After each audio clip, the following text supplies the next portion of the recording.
Yine gözlerimden akan damlasan, yine yaddaşımda donup kalmışsan,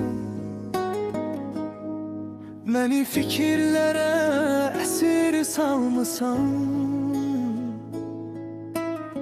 Ben böyle sevmeyi istemedim ki. Çok da ki yüreğim alışıp yanma. Kanma sen her seven yüreğe kanma. Belki de sen özün istedin ama ben böyle sevmeyi istemedim ki.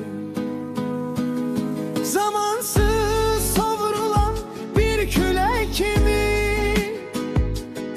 yalandan tutulan bir dilek kimi, gözüme göründün bir melek kimi. Ben böyle sevmeyi istemedim ki. Sevsem de sevgiden tad almadım ben. Saf olan sevgiden yol almadın sen. Sevildin sevmeyi bacarmadın sen. Ben böyle sevmeyi istemedim ki.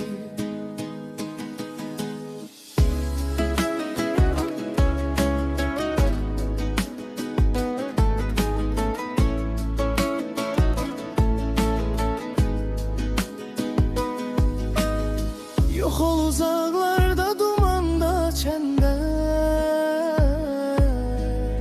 Görmedim şad günde ne de çetinde. Sağalmaz yaralar koymuşsan mende. Ben böyle sevmeyi istemedim ki. Zamansız savrulan bir külek kimi,